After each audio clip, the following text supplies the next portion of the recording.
আমার এই ছোট্ট পেয়ারা গাছে, একেবারে ছোট পেয়ারা গাছ, আমি সবসময় এগুলো এই গাছটাকে ছিটে রাখতাম,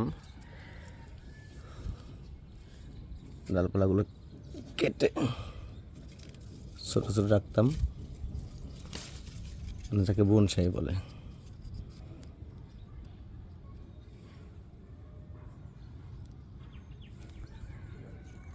এই প্রকার পেয়ারাগুলো বেশি ধরে এবং ফলন।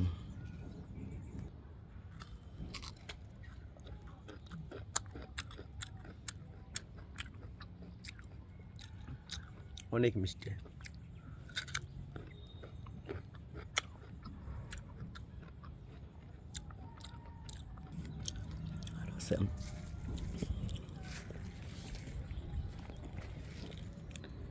এগুলো কদিন পর পাকবে।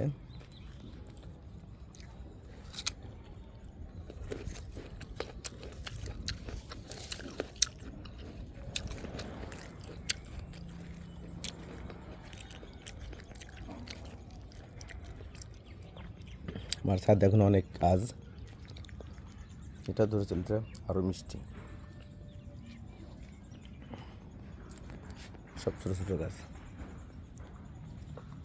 এখন কাজে ব্যস্ত হয়ে যাব। ধন্যবাদ, পরে দেখাবো।